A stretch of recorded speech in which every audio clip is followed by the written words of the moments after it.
l'enregistrement, comme ça, de toute façon, vous le récupérez sur le site, actito.com, partie inspiration, pour trouver un tas d'éléments là-dessus qui sont super intéressants pour vous.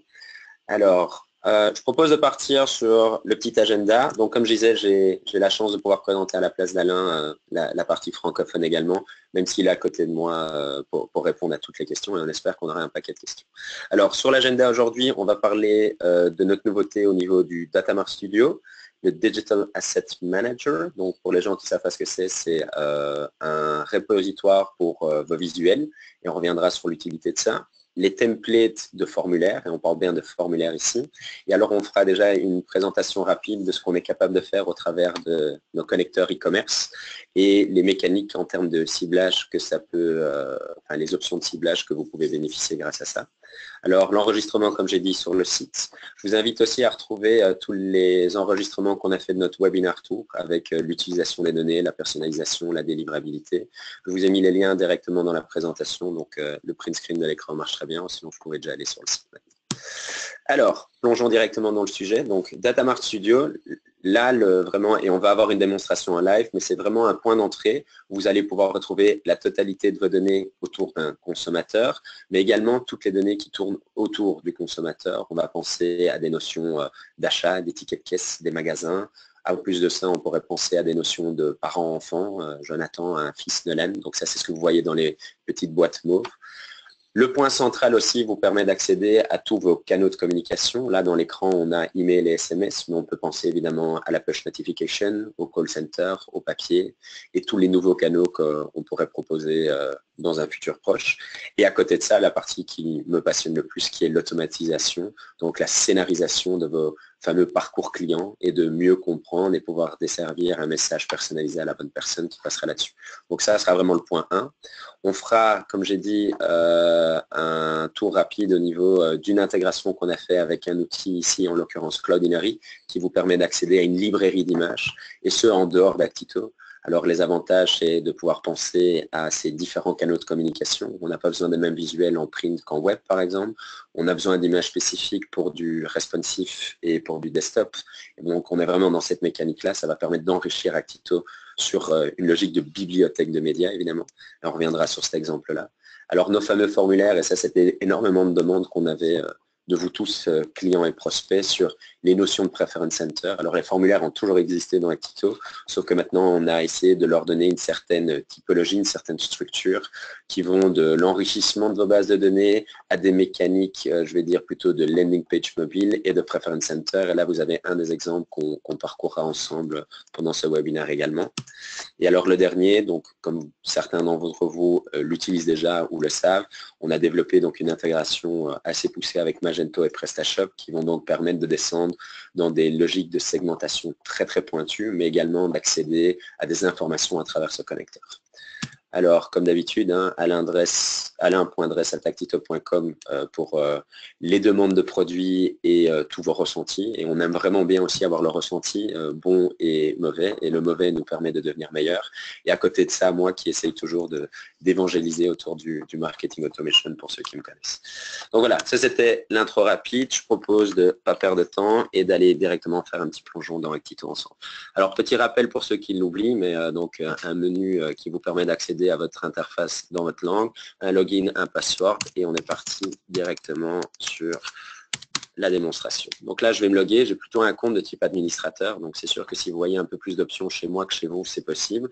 Je vous invite à là prendre contact avec votre account manager qui, lui, peut évidemment toujours vous faire bénéficier des nouvelles fonctionnalités. Petit rappel rapide, un catalogue qui vous donne accès à vos applications et là, donc, des petites apps que vous allez voir apparaître au fur et à mesure des mises en production qu'on fait. Alors, tant que j'y suis, je trouve ça toujours plus facile de le rappeler parce que malheureusement, on voit encore bien trop souvent des écrans tout blancs ici chez nos clients, alors que je vous rappelle que vous avez la possibilité d'aller personnaliser votre interface en quelques clics. Si vous savez que vous allez utiliser le Datamart Studio, appelez directement l'application ici. On va aller directement dans les notions de gérer les profils. J'ai moins l'habitude en français qu'en anglais, donc si je tape mal, c'est souvent lié à ça. Donc, gérer nos campagnes email, on va jeter un petit coup d'œil dessus aussi. Et à côté de ça, on va aller regarder, on a dit, nos fameux formulaire et page ensemble. Et je propose de faire également une petite incursion au niveau du ciblage, pas du targeting, du ciblage, et je le rajoute également. Donc là, hop, je viens de rajouter 5 petits éléments qui sont vraiment les éléments principaux sur quoi on va se concentrer aujourd'hui. Side note aussi, vous avez un menu gauche qui vous permet de faire la même chose. Alors, si on commence, on va vraiment se concentrer. On a bien mentionné bêta, c'est une première itération, d'où mon souhait à moi d'avoir énormément de retours sur toutes les personnes qui vont accéder à cette application et qui vont pouvoir en voir l'utilité. Donc, quand je rentre dans l'application du Datamart Studio, ben, ça le dit bien, hein, c'est un repositoire de données et avec une logique d'un studio, vous allez avoir plusieurs choses. Alors ici, on a préparé une petite base de données pour le webinaire d'aujourd'hui qu'on va appeler client et qui va du coup m'afficher mon modèle de données, les éléments que j'ai à disposition. Donc, on se retrouve toujours avec cette vision centrale. On se rappelle bien, Actito est un outil destiné aux marketeurs pour que le marketeur puisse avoir les données qui sont importantes pour lui, je veux dire directement accessibles sans devoir rebondir au niveau d'un département IT. Alors, pour les informaticiens qui sont là, vous nous aidez à alimenter évidemment ces modèles de données et à leur donner sens. Donc, profil centré sur le profil, les notions de structure de base de données que vous allez pouvoir appeler, les reporting, des imports, des exports. C'est des menus rapides comme vous avez l'habitude de le faire. Là où le modèle devient plus intéressant, c'est avec vos fameuses tables associées. Alors on peut penser dans les logiques d'e-commerce, aux commandes, aux abandons de panier, à la ligne du ticket de caisse que vous pouvez retrouver sur un achat en ligne comme sur un achat physique. Et moi j'ai plutôt concentrer la démonstration ici autour d'une table de données qu'on a appelée Children, donc enfants, pour tout simplement montrer que ceci, Mailchimp peut le faire, ça, Mailchimp ne le fait plus. Qu'est-ce que j'entends par là? Avoir des fichiers Excel, ce sont des modèles de données plats. Ici, on rentre clairement dans des modèles de données riches. Et c'est vraiment ça qu'on veut mettre en avant et vous donner cette accessibilité dessus. Alors, je vais le faire en ouvrant un deuxième onglet, parce que ça sera plus simple. Là, je vais donc appeler la table enfant et j'ai juste ma bande internet qui est un petit peu lente aujourd'hui. Et du coup, là, on voit que les données sont en cours de chargement. Il est occupé d'appeler donc le nom de famille, le sexe, l'information qui nous permet de l'unifier, la date de naissance, le prénom des fameux enfants. Là, je suis rentré sur la logique de la table et on voit par exemple Dress, ben, c'est les enfants de mon collègue Alain qui est là. Pauline, Louis et Émilie sont directement liés à lui, qui vont donc nous permettre d'identifier, par exemple, donne-moi les enfants dont la date d'anniversaire est aujourd'hui, et il va retrouver du coup les bons enfants. Admettons que Pauline soit née, sa date de naissance soit aujourd'hui. On pourrait l'identifier, on pourrait personnaliser le message en utilisant ces données. C'est un petit peu ce qu'on va faire après. Alors, si je reviens sur notre studio, évidemment, la même logique au niveau de nos scénarios, le fameux Customer Journey. Si je clique sur le petit élément, on va pouvoir, là, on quitte l'élément du Datamart et on va partir directement vers nos mécaniques de scénarisation qu'on pourrait y associer. Et du coup, ça, c'est quelque chose que vous êtes habitué, vu que vous en faites énormément des scénarios. Ça, on le voit au quotidien dans l'interface. Alors, hop, je reviens encore une fois un élément en arrière. Et du coup, je propose ici on peut encore continuer plus loin sur un élément que j'ai zappé, pardon, c'est ma faute.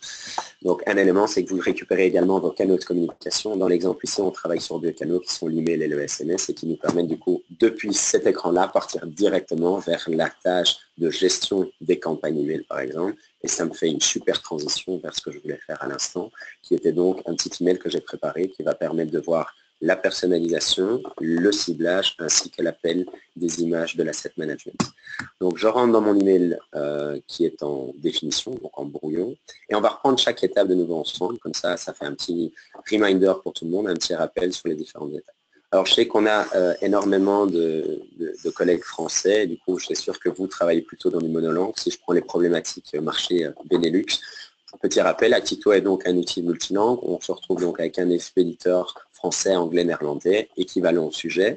Le petit élément avec le dollar nous permet d'appeler des éléments de ce modèle de données, que ce soit la petite boîte bleue ou les petites boîtes mauves. Si je caricature, ça nous donne ça. Donc là, je vais avoir un bonjour du prénom de la personne, les nouveautés et astuces pour le nom de l'enfant que je vais utiliser. Vous pouvez également les appeler directement à travers le menu rapide ici sur le côté. Ça, c'était le petit reminder bien pratique. Étape numéro 2, on va pouvoir évidemment identifier quelles sont les personnes à qui je veux adresser le message. Alors, petit rappel, quand vous êtes dans du marketing, toujours avoir une notion d'opt-in ou d'abonnement, comme on l'appelle chez nous. Du coup, ici, je sélectionne bien les gens qui sont abonnés à ma newsletter et j'ai fait de la campagne multilangue. Du coup, il va utiliser la langue des personnes pour savoir quel message il doit adresser à quelle personne et surtout dans quelle langue. Maintenant, on va aller un petit peu plus loin dans les définitions de la cible qu'on souhaite atteindre. Alors, je vais effacer ce que j'ai fait ici et on va recommencer plutôt sur une hybride à 0. Donc l'élément ici, et on parle bien des modules que vous retrouvez au niveau de votre catalogue, qu'on a utilisé en termes de personnalisation de mon interface. Donc en l'occurrence, la première chose que je vais utiliser, je vais aller chercher les profils. Ici, j'ai envie d'identifier par exemple les papas. Donc je vais dire le sexe est égal à homme. Donc là, je cible toutes les personnes qui sont abonnées à ma newsletter et qui sont des papas et qui sont soit anglophones, néerlandophones ou francophones. À ça, j'ai envie de rajouter justement une des tables qui font que mon modèle de données devient riche, qui sont donc les enfants. Et là, je récupère donc les enfants. Dans la table des enfants, on avait de nouveau différents éléments à disposition. Et c'est vraiment là où je vous invite à parler avec vos account managers pour qu'ils puissent vous challenger sur quels sont vos besoins de données pour fournir des expériences à vos clients, à vos prospects qui soient les plus personnalisés possibles et surtout, je vais dire, les plus engageantes possibles. Ici, en l'occurrence, on pourrait dire qu'on veut les papas et on veut adresser un message surtout en utilisant les notions que ça soit, par exemple, des filles, par exemple. Et là, je vais faire, par exemple, ça. Vous avez compris la mécanique, on peut le faire sur l'âge, on peut le faire sur tous les éléments qui vont structurer cette table de données. Ici, on est sur des exemples très simples. Dans les exemples d'e-commerce qu'on reprendra plus tard, on va pouvoir évidemment aller beaucoup plus loin sur ces éléments-là. Donc là, j'enregistre cela. Ça vient donc compléter ma partie de ciblage en amont avec donc mon fameux abonnement, mes fameuses langues et du coup la totalité des critères que je viens de mentionner avec bien une notion de « et » au milieu. Donc là, on a pu donc aller un cran plus loin que ce qu'on faisait hier à travers simplement les gens sont abonnés à la newsletter. On va utiliser des données qui sont non pas présentes dans des interactions type email, SMS, mais également dans des tables associées. Donc, à mort le CSV, vive les modèles de données relationnels.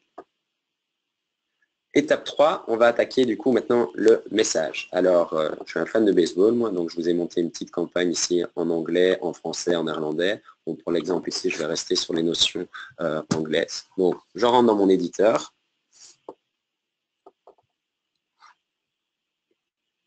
Que vous avez tous maintenant normalement accès avec déjà un certain nombre de templates préfaits. Et on reste toujours dans la même logique. On a nos fameux éléments qu'on peut drag and dropper, déposer dedans. Hop, on se retrouve avec des éléments visuels. On va pouvoir commencer à encoder ces contenus. Alors, petit rappel, parce qu'on l'a encore eu hier, les options ici ne sont pas juste là pour faire joli. Les copier-coller de bloc-notes, de TextEdit et de Word vous permettent de garantir qu'il n'y a pas des caractères étranges qui se mettent et du coup d'avoir des designs qui commencent à faire un peu des choses folkloriques, va-t-on dire.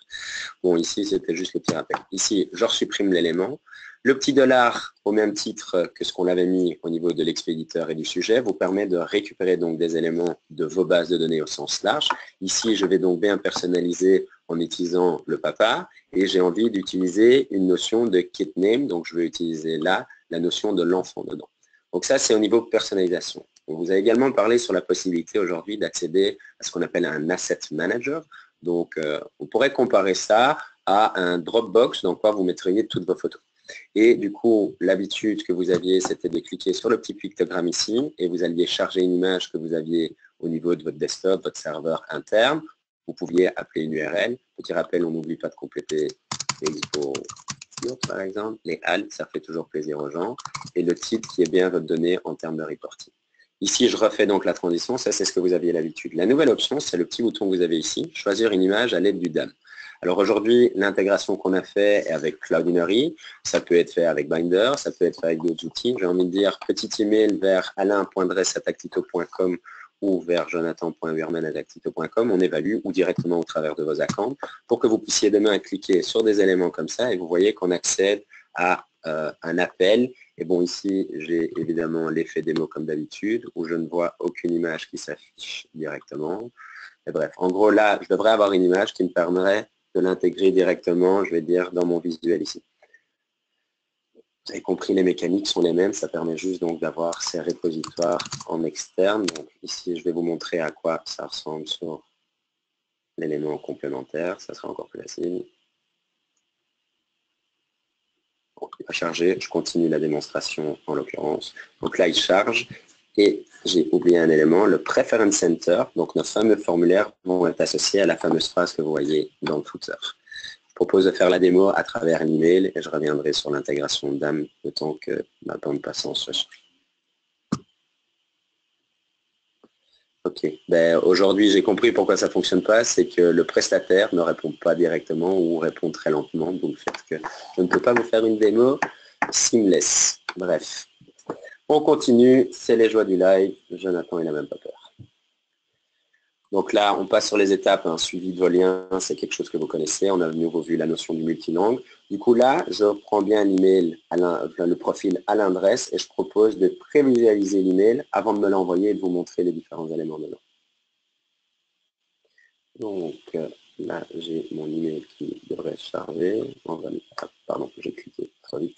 Donc là, on a bien Ivy Perfect Sport. Hello Alain, première personnalisation profil. Et ça, c'est quelque chose que vous aviez l'habitude. Toutes les images qui sont stockées dans notre service Cloudinary, mais encore une fois, envoyez-nous qu'est-ce que vous utilisez et on regardera les possibilités de s'intégrer avec. Et on a bien Pauline qui s'est affichée, qui est la fille d'Alain. Et du coup, hop, modèle de données enrichi, intégration bien plus profonde, du coup, exposition d'un message beaucoup plus personnalisé. Et j'ai rajouté ici, on voit le petit trait bleu, un Preference Center. Alors, pour vous faire la démonstration du Preference Center, et je vous invite vraiment à avoir ça dans toutes vos campagnes, quand on voit les coûts d'acquisition aujourd'hui, les petites actions de requalification à travers ces formulaires sont super simples à mettre en place. Alors, je sais que Fanny, par exemple, est présente dans la session de webinar. Elle a déjà changé 2 fois de société et c'est chaque fois quelque chose qu'elle a réintégré dans tous ses emails et où elle pourrait partager, elle, des résultats et les impacts que ça génère, mais c'est vraiment magistral sur ce qu'on est capable de créer comme relation et d'engagement avec ses consommateurs au day-to-day en ayant juste ces petits liens dans les emails. Alors, hop, j'ai bien un email qui rentre, je vais pas l'ouvrir ici, mais du coup, on a bien un Hello Alain. Alors, on se rappelle, hein, un petit pré-header dans votre template, pensez-y, là, on en voit encore trop souvent où on n'utilise pas ça comme une deuxième option d'ouverture. Et du coup, là, je peux clairement tester que mon email fonctionne correctement, que mes images s'affichent bien, et donc ces images-là ne sont pas chez moi, mais clairement dans un service tiers qui est Cloudinary en l'occurrence. Et du coup, on pourrait changer les images, et les images seraient déjà modifiées ici. Ça serait par exemple un des usages qu'on pourrait avoir. Ici, maintenant, je vous montre les petits liens. Cliquez sur votre Preference Center et je vous montrerai comment on l'a construit après. Alors, Preference Center, j'ai fait quelque chose de très, très simple ici en l'occurrence. J'ai utilisé la donnée First Name, Last Name et une donnée de téléphone mobile qui n'avait pas été complétée, par exemple. Là, donc, le numéro d'Alain, c'est pas celui-là, je vous le garantis, cette info. Et j'ai envie d'une petite donnée complémentaire qui pourrait être une information que vous souhaitez collecter à des fins nouveaux de marketing. Par exemple, si la personne vous dit qu'elle s'entraîne régulièrement avec son fils dans le sport, peut-être que vous allez augmenter le nombre de campagnes, le nombre de messages que vous voulez faire. Ici, on va mettre quelque chose de plutôt neutre. Je mets au milieu, je fais Next et on a directement le petit message de merci qui apparaît à l'écran pour remercier Alain d'avoir mis directement ces données à vous. Alors, vous imaginez ça dans des mécanique un peu plus complexe où vous pourriez utiliser ça pour pré-remplir vos messages, pour envoyer sur le formulaire, le maintenir dans vos footers avec vos conditions générales, on pense au GDPR, tout ça sont des choses vraiment à utiliser, à exploiter. C'est actif depuis aujourd'hui dans toutes vos licences, sous des formats différents. Feedback, échange, besoin, plus que bienvenu évidemment. Alors, je ne vais pas faire l'exemple de déclencher la campagne, mais on a de nouveau nos statistiques, comme on les aime bien, que l'email a bien été cliqué directement. Donc là, je retourne sur mes favoris, vu que j'avais personnalisé un petit peu cette interface à cette fin-là. Et du coup, là, maintenant, je vous ai montré le data mart avec les notions de données. Je vous ai montré qu'on peut cibler dessus, qu'on peut personnaliser nos messages avec les données qu'on a extraites de là. Je vous ai également montré, du coup, l'asset management en mode un peu... pas super, mais en tout cas, vous avez compris la mécanique derrière. Du coup, je propose maintenant de plonger dans les formulaires et vous montrer les mécaniques de formulaire, ce qu'on a mis à disposition pour vous par rapport à ça. Alors, il est occupé de me charger mon Preference Center. Je vais cliquer dessus et on va repasser étape par étape, comme ça vous comprenez bien les avantages de ces mécaniques de Preference Center que vous pouvez prendre vraiment au sens large. Hein. J'ai vu des clients médias, par exemple, qui sont présents. Dans mes clients actuels, j'ai beaucoup de mes clients qui utilisent ça pour, par exemple, poser des questions de l'ordre « Allez-vous changer de fournisseur d'électricité dans les 3, 6, 24 mois ?» Ça permet de nouveau au marketing de collecter des données qui sont pertinentes pour le marketing et pouvoir, je veux dire, construire des campagnes CRM sur base de données déclaratives. Du coup, vous voyez, hein, on a des enrichissements double colonne, simple colonne, du landing page en mobile, en desktop et du Preference Center. Ici, en l'occurrence, j'ai pris plutôt une notion d'enrichissement pour l'exercice ici. On passe toujours par nos étapes. Encore une fois, quand vous êtes bloqué à une étape ou que vous avez un ressenti qu'il manque quelque chose, je vous invite vraiment à pousser ça vers vos accounts et vers nous de nouveau pour qu'on puisse, nous, continuellement travailler dessus. Vous avez vu qu'on est encore monté en production ce matin. C'est vraiment l'objectif, c'est de fournir une meilleure expérience utilisateur, mais il n'y a que vous qui pouvez la déterminer. Donc, on va pouvoir sélectionner des couleurs. J'ai envie de passer en bleu, je passe en bleu, boum, mes petits boutons vont passer en bleu. On va pouvoir charger une image de background si on veut. Télécharger notre fameuse image de la bannière qui va déterminer la largeur de notre formulaire. Définir des textes sur les boutons, définir un titre dans le formulaire, voire le nom du petit onglet. Je vous invite toujours à cliquer sur les petits boutons d'aperçu ici qui vous permettent de prévisualiser ce que vous êtes vraiment occupé de créer là en temps réel pour votre client. J'ai bien un background bleu, il a bien récupéré mon image et j'ai des exemples de questions qui ont été mis dedans et vous avez même la possibilité de voir qu'est-ce que ça pourrait donner sur une notion de mobile. On passe à notre étape numéro 3, les paramètres principaux. C'est là où vous allez définir le nom. Moi, je l'appelle Preference Center. Encore une fois, le Marketing Automation, s'il a vocation d'être itératif pour vous aider à apprendre, mettez des numéros de version, Preference Center V1, V2, V3. Comme ça, vous allez continuellement les adapter par rapport à vos objectifs qui évoluent au fur et à mesure de votre apprentissage que vous faites de vos actions marketing. Donc là, je sélectionne une langue, je sélectionne une base de données pour pouvoir bénéficier d'enrichissement automatique. Ce sont toutes des choses que je pense qui sont connues pour les clients, pour les nouvelles personnes. On peut vraiment se faire des sessions plus approfondies avec vous. L'idée ici, c'est de pouvoir accéder à une palette, je vais dire, de propositions de questions qui vont de la question simple que vous allez définir à des interquestions pour donner un peu plus de texte, copier pour de la productivité, des questions de type prédéfini. Moi, ce qui m'intéresse surtout, vu que nous avons le Preference Center, c'est d'utiliser des éléments de ma base de données que je souhaite faire valider, voire enrichir par les personnes. Typiquement, moi, j'aimerais bien collecter la date de naissance d'Alain. Donc, je sélectionne ma date de naissance et il va directement me proposer, du coup, de créer cette question. Ici, je suis en néerlandais, mais geboortedatum. J'initialise avec la donnée que je connais. Et si Alain venait à la fournir pour une première fois ou à la corriger, ça serait automatiquement synchronisé au niveau d'Actito. Vous bénéficieriez ainsi d'une donnée toujours à jour. Désolé pour les vendeurs de données, c'est sûr que quand le marketing prend leur relais là-dessus, ils peuvent commencer à, eux, interagir avec leurs personnes. Donc là, juste pour la forme, je le déplace au troisième élément parce que ça me paraît, et toujours accéder à votre notion d'aperçu. Et alors là, j'ai bien un groupe de tests qui est associé à Alain, et on voit Alain Dress, il se trouve que j'avais déjà sa date de naissance. Vous rappeliez, là tout de suite, j'ai tapé son numéro de téléphone, on voit qu'il a déjà été enrichi également. Donc voilà, ça c'est des petites mécaniques très simples pour enrichir votre connaissance, collecter des nouvelles données. Alors là, je l'ai fait dans le footer, vous pourriez le faire derrière un bouton.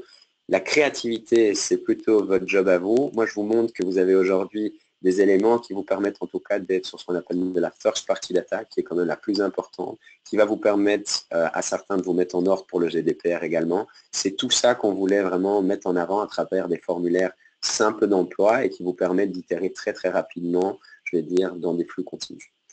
Alors, si je reviens à notre agenda, on a bien couvert les premières parties du data mart. Alors, on est vraiment sur une première version, donc encore une fois, alimentez-nous sur vos besoins. On a également créé du coup des ciblages sur des personnes très simples dans une campagne email et personnalisée. Je vous ai montré les formulaires. Alors, ici, je propose de monter un ciblage maintenant sur des données un peu plus riches que juste je veux cibler les papas qui ont des filles. Ici, je vous montre que les modèles peuvent être beaucoup plus étendus. Et là, c'est vraiment de nouveau votre expertise, vos besoins qui sont importants. Et on va plutôt créer un à la volée ensemble qu'on va appeler, je l'ai fait ce matin pour mes clients néerlandophones, on va l'appeler e-commerce FR. Donc, je le lis à ma base de données client. Vous pouvez toujours donner un petit peu de contexte aux choses. C'est utile quand vous êtes à plusieurs à travailler au travers de l'outil.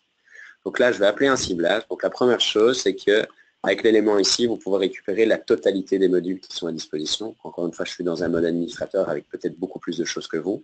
La chose de base, c'est de se dire, je veux déjà identifier que les gens qui sont abonnés à ma fameuse newsletter. Donc, newsletter est égal, je fais partie de la vieille génération, ah oui. À ça, on va rajouter justement la notion, par exemple, de nos commandes. Et alors là, on va appeler la base de données commandes. Vous vous rappelez, quand on était dans le data mart, on avait les contacts et les notions associées qui sont du coup des commandes. Et là, ce sont les éléments qui ont été définis avec vous. Avec vous, j'entends le business, par exemple. On pourrait très bien dire, je veux cibler tous les gens qui ont payé avec Isa.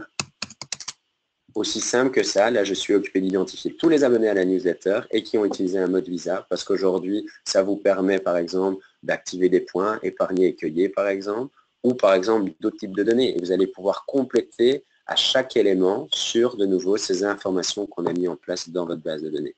Si vous vous rappelez bien nos webinaires, on avait notre premier webinaire, c'était sur identifier les bonnes données pour pouvoir créer du Customer Journey Management. C'est vraiment ça qu'on vous propose d'avoir aujourd'hui et dans un mode itératif et agile.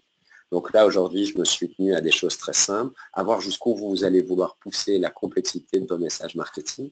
Mais vous voyez vraiment que sky is the limit aujourd'hui. On vous a vraiment ouvert la totalité de la puissance d'Actito à travers du profil, des commandes, je pourrais dire, a été contacté par une campagne bien précise, n'a pas interagi, a interagi avec. Donc vous pouvez vraiment descendre très très loin dans les usages que vous allez pouvoir faire de la donnée à des fins de ciblage, de personnalisation. Et je vous rappelle que les notions de ciblage, petit message d'erreur, on voit bien qu'il mentionne en rouge les zones qui ne sont pas correctes. Là, je le valide. Et on va évidemment toujours pouvoir récupérer ces fameux ciblages dans vos fameux scénarios. C'est vrai qu'on aurait pu le faire également. Donc, la petite notion de scénario est ici. Tous les gens qui ont acheté avec Visa, vous voulez leur délivrer un message spécifique. Ça a du sens. On va du coup créer ici à la volée, parce que je vois qu'il est déjà l'heure d'arrêter et Alain me fait signe également. Donc, on va vouloir Visa Action, on va l'appeler. On reprend sur notre base de données de nos clients et on va pouvoir récupérer ce ciblage qu'on vient de faire qui lui est appelé sur des multidonnées. La seule chose que je vais vous montrer avec là, c'est qu'une fois que vous avez itéré à travers, vous allez pouvoir automatiser votre processus pour vous concentrer sur la prochaine étape que vous souhaitez. Là, je récupère mon élément de ciblage et du coup là, on a bien les e-commerce FR et je veux que ces actions s'exécutent à partir de demain à 11h31 à 11h30 et ça peut s'exécuter une fois par jour. À tous ces gens du coup qui auront acheté, qui auront payé avec Visa, j'ai envie d'envoyer par exemple un petit message sur une nouvelle action que j'aurais pu préparer à travers notre éditeur. Voilà, aussi simple que ça. Je pense que j'ai couvert rapidement en 25 minutes les 4 fonctionnalités principales que je voulais mettre en avant. L'objectif maintenant, c'est je vais devoir tourner quelques fois la tête pour voir si on a des questions. J'espère que vous nous restez super. Je regarde les questions. Alors, on ça. Oui, non, alors évidemment, il y a des gens qui ont l'habitude que j'étais très rasé. Je ne suis pas rasé, on va le préciser. Alors, tout ça me paraît super clair. Donc, ouais, effectivement, donc là, dans le groupe, je vois qu'il y a déjà des gens qui ont, eux, le connecteur PrestaShop et Magento. Il va de soi que cela est associé aux données que nous avons mis au niveau de notre connecteur, qui vous permettent du coup de faire l'abandon de panier, de relance sur des lignes spécifiques. Donc, tous les gens qui ont acheté un produit, vous voulez faire du cross-selling, vous avez vraiment cette option aujourd'hui. Et là, travailler avec des notions de pression commerciale qui sont également présentes dans l'outil. Alors, pour la personne qui demande la vidéo sera postée sur le site aujourd'hui ou demain, ou en tout cas incessamment sous peu, et vous serez prévenu par email. Donc, la session sera là. Moi, je vous invite aussi à prendre contact avec, en France, c'est avec vos project managers. En Belgique, on appelle ça les accounts. Ils sont également formés. Vous pouvez également prendre contact avec moi. Moi, j'aime bien creuser un peu plus par rapport à vos besoins métiers pour qu'on puisse aligner, évidemment, cette super force technologique qu'on a en interne pour vous aider à pouvoir sortir un maximum de valeur. Là, j'entendais par exemple une personne qui disait une étape, par exemple, une transition d'une étape 2 à 3 qui lui paraissent pas super logique en soi ou qui manque de logique. Enfin, je serais curieux de pouvoir creuser ça plus en profondeur avec vous pour être certain de bien comprendre les différentes étapes. Et comment est-ce que vous souhaitez travailler à travers Actito. Encore une fois, ce n'est pas pour nous qu'on le fait, mais clairement pour vous.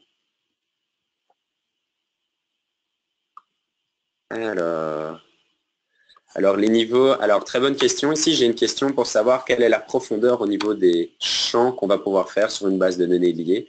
Donc je vous rappelle la base de données des contacts et la base de données des enfants. Par définition, justement, on ne va plus devoir limiter à enfant 1, enfant 2, enfant 3, enfant 4 comme on le faisait avant, vu qu'aujourd'hui, on est vraiment sur un modèle de données relationnel à ce moment-là et du coup dans un modèle riche. Du coup, au fur et à mesure qu'on va injecter des données par des web services, par des formulaires, par des preference centers, on va pouvoir enrichir ce modèle de données.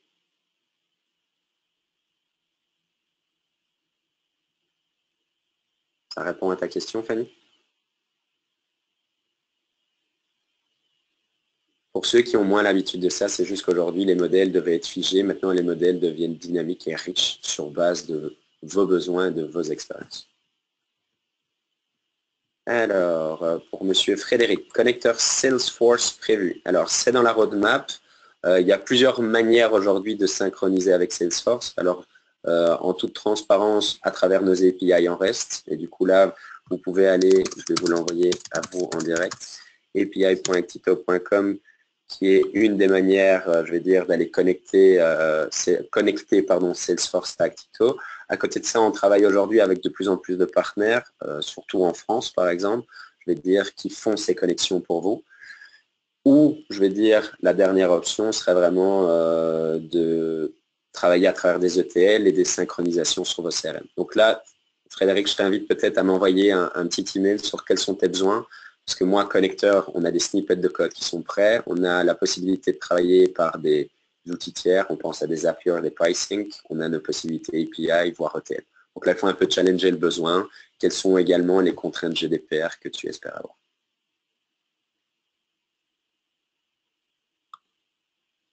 Est-il possible d'enrichir une table associée? Alors, dans un temps 1, aujourd'hui, on ne l'a pas directement, mais c'est ce qui est prévu pour la V2 dès qu'on aura pu collecter, je vais dire, vos données dessus.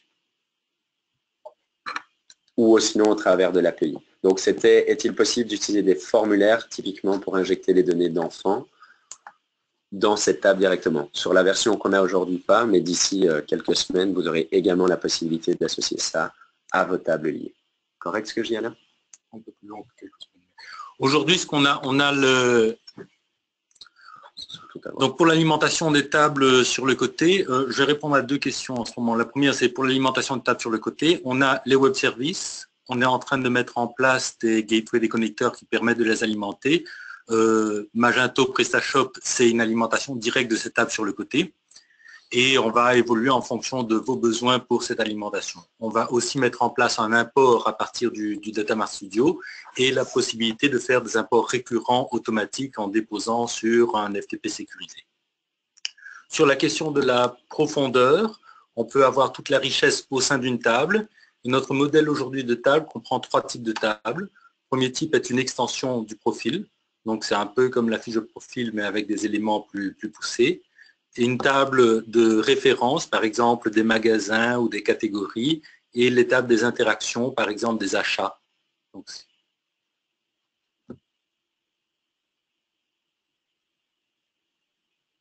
Est-ce que ça répond à vos questions? Fanny, si tu oses répondre de nouveau, pas vraiment, franchement, je sais où tu travailles. Je rigole, évidemment. Ah, ok, parfait, merci. Nous aussi, merci Fanny. Julien, ça répondait à tes questions au niveau du formulaire également, ce qu'Alain a mis? De toute façon, encore une fois, n'hésitez pas à nous contacter. Je vais remettre toujours mes coordonnées et celles d'Alain à l'écran, comme ça, vous pouvez les reprendre également. Je pense que j'ai couvert tout. Bonne journée à toi aussi, Nicolas. Écoute, super, Julien, qu'on a répondu.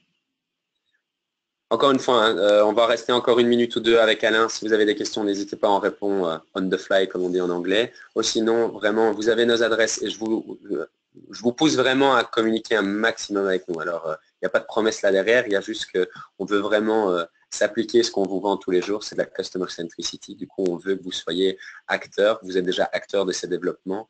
On veut évidemment que vous soyez acteur aussi de comment est-ce qu'on peut vous fournir des choses de plus en plus poussées et qui répondent au mieux à vos besoins.